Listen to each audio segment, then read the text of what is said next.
Welcome to your New Hampshire National Guard podcast. We are always ready, always there. This podcast series is a production of the State Public Affairs Office. Hello, I'm Tech Sergeant Charles Johnston with Public Affairs. I'm speaking today with Specialist Tom Echelberger. He's a member of the National Guard Biathlon team and an Olympic hopeful. Specialist, thanks for coming on the podcast today to talk about biathlon. It's good to be here. Thank you, Tech Sergeant. What made you want to enlist in the New Hampshire National Guard? So I moved to New Hampshire from Vermont in early 2020, around the time when I enlisted. And I had been kind of trying to find something to give my life a little bit more purpose.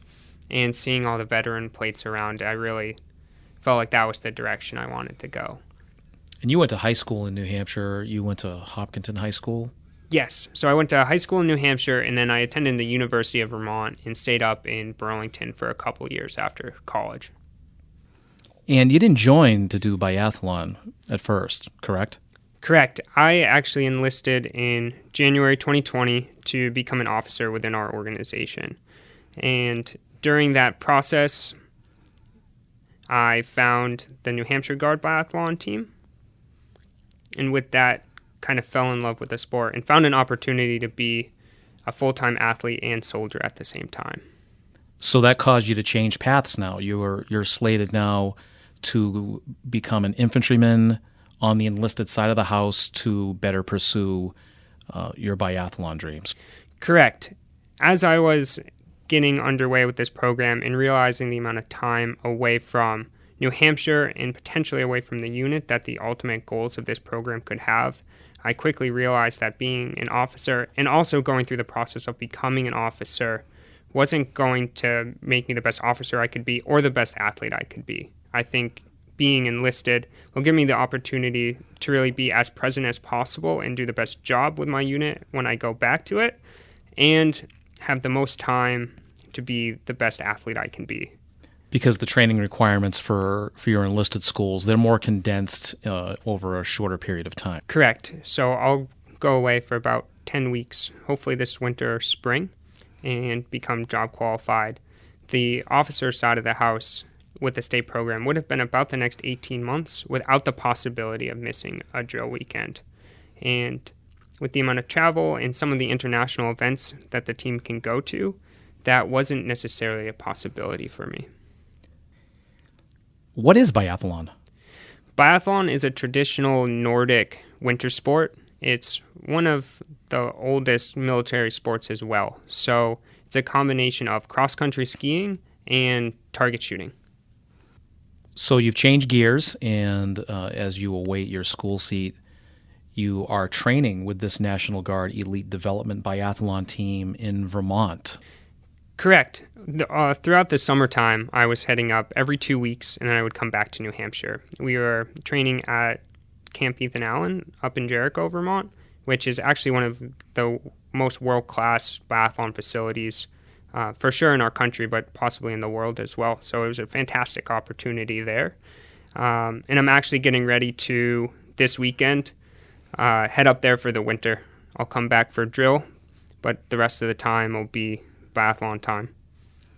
What does the typical training day entail? Typical training day, wake up, get ready, conduct personal hygiene just as if we were regular soldiers getting ready for the day. The difference is our duty location is the biathlon range at Camp Ethan Allen.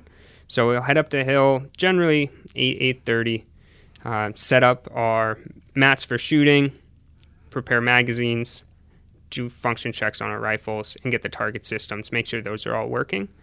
Then we'll get into some fundamental drills, some shooting drills, some dry fire drills. Then generally after that, we'll get into more of our cardio aerobic workouts. So you've been to basic training. How does the rifle training and expertise that you achieved during your initial training translate over to the 22 rifle system with biathlon? It translates over incredibly well. The fundamentals of shooting remain the same. In biathlon, our positions are a little bit different, But in terms of breath control, trigger squeeze, aiming, the concepts are all there. The difference is in biathlon, we're not shooting for center mass, and we're almost always in competition shooting for heart rate, so we have to train for that as well. And for those who don't know, who might not have any experience shooting, so you're exercising, you're skiing, and you're getting your heart rate up.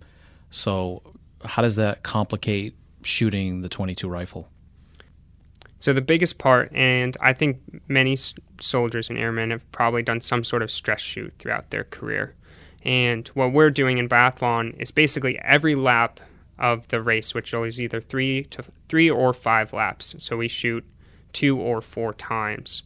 We're coming into a range and getting off 5 shots as quickly as possible. The difference between military shooting and biathlon is that we don't get rewarded for hitting the targets. It's a penalty for every miss during the race. So when we're shooting with these high heart rates, it isn't a focus of how close to center mass can I get. It's you have to hit the target. So more specifically, you have to hit, it's like a quarter-sized bullseye or a $50 bullseye, correct? I believe so. To my knowledge, most targets will use the same scale, 10, 9, 8, at least all the ones I've seen. And a standing target is the 8 ring. So you're not getting any points for missing the bullseye. You have to actually hit dead center or it's a penalty. Correct. And that penalty is, in most races, we'll ski a 150-meter penalty loop. That adds about 25 to 30 seconds to your race. And that compares to some of my most elite teammates who I kind of follow for motivation, and they're really setting the example for what I want to get to. They only take about 30 seconds to shoot total, and that's not missing. So adding 30 seconds per lap is a lot. And if your heart rate's up, your breathing rate is pronounced and the sights are moving, and that's what creates the issue with hitting the bullseye? Correct. And so what we do in biathlon, there are a couple things that we really train for.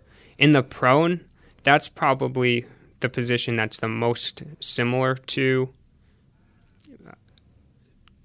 the way that we shoot as soldiers. However, the big difference is that we actually have a way of supporting the rifle with our bodies as opposed to a sandbag or something like that. So there is a sling that we attach to our off trigger hand bicep, and that allows us to make a stable platform. So you're really shooting through just your breath control. We really can't or shouldn't miss left to right while we're shooting prone. And then shooting standing, we actually use our skeletal structure to make basically a tripod out of our hip and elbow. So again, if everything is going well, you can only miss left or right while we're standing. And to really fine-tune that while we're doing these hard workouts, we actually train kind of breathing through our stomach instead of taking deep breaths through our chest. Interesting. And your background in skiing, so the National Guards help prepare you from a shooting perspective, but you've been skiing since you were a kid, competitively right through high school, and that's provided you a base to this point to achieve at this level? Definitely. So skiing, just like shooting, is one of those sports that just takes years and years of building up the fundamentals. If you don't have the fundamentals, you can't try to make them faster or stronger. So the younger years and the years between the last time I skied competitively and this period, one of the benefits of that is just skiing often and consistently without a lot of pressing to push my form or my technique to be faster, just to be more efficient, so that when I went out for a few hours, it was fun the whole time. And since I was able to do that for so many years, now there's still a lot of technique work to do, and we work on that all the time to go from really take it to the next level. But everything we do is building off those last years. You're out there skiing and shooting, which is it's this is a Nordic sport that's extremely popular in Europe, for example, but not so much in the United States. It's still kind of catching on, and it's growing here, but it's not. I think I read somewhere that it's one of the biggest TV spectator sports in all of Europe. So you're just getting into it now in your 20s, and you've been recruited to do this elite program, if I'm not mistaken, after just competing in one event. Correct. I went up to Fort Kent, Maine with the New Hampshire Guard Biathlon team last spring and had a really good time against some younger kids who have been doing it in Maine their entire lives, and then also a couple soldiers from the Elite Guard team as well. And what are some of these athletes like on the team? I imagine it's some of these men and women that compete in this program, they're actually at that Olympic level, that international level of ability. Yes, some of them definitely are, and that's super motivating to be around. They're also all great soldiers as well. The team is definitely a mix. There are a few of us that joined to be soldiers and found this crazy opportunity. And then we also have some teammates, and these are really the teammates that are training for the Olympics, and that's really where their eyes are set, that join the Guard for this.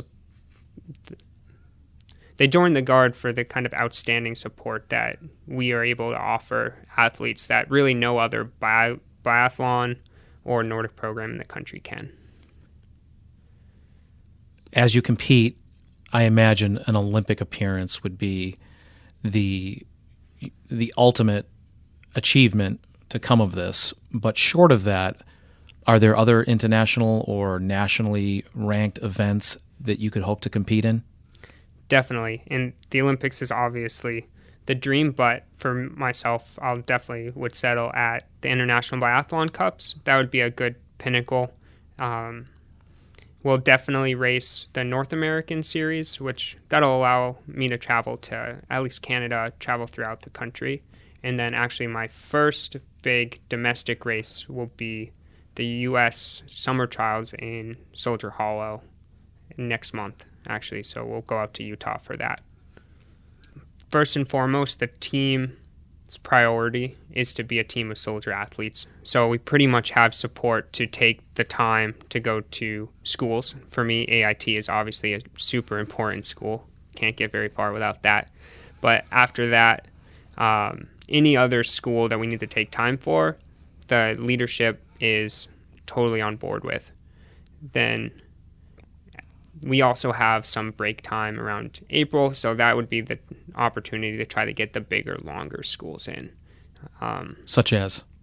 For me, especially joining as an 11 Bravo and doing this sort of endurance, strength-based sport, mountain warfare is a priority of mine. And the other sort of schools like that, I think would be a great way to use being a soldier athlete to kind of get the most out of the Guard as well. I also think it's interesting that you're training year-round basically to perform at an Olympic level in a winter sport, despite the fact that it's 80, 90 degrees out there and there's obviously no snow. What are some of the workaround training techniques that you employ to do that? So what we do a lot is called roller skiing. So we have these, for lack of a better term, skis with wheels on them. Up in Jericho, our entire set of ski trails is paved. So we actually have a soldier who he maintains everything on the grounds, but as well as those, so make sure that there's no branches down or anything that could cause the wheels to stop quickly. And so we keep skiing. This morning I was just out in the roads of Hopkinton, Webster, kind of getting in when I can around here. And in most ways, it mimics skiing perfectly. It's a little clunkier, a little heavier, but it gets us primed and ready to go for when the snow does fall. What advice would you have for people who are looking to get into biathlon? They're thinking about maybe joining the New Hampshire Army National Guard biathlon team, but like most Americans, they have no experience in biathlon, or maybe they're new to shooting because they've just joined. They didn't shoot before they enlisted in the Army National Guard. What advice would you give them? So the first thing And the thing that'll get you farthest in the sport is just get aerobically fit. Just work on even nothing else, just running. The fundamentals, that's not something I would worry about if you don't have the experience. I certainly didn't. And once you have the rifle set up properly and learn how to hold it while you're standing properly, those fundamentals and those positions really fall into place with the shooting. It doesn't necessarily make it easy when your heart rate's up, but it definitely makes it leaps and bounds easier than just picking up the rifle and trying to hit the targets down the line. So you're not the only person on the team who's a little bit accomplished. I believe that at least one other member of the team, Major Luke Webster, has had a little bit of success.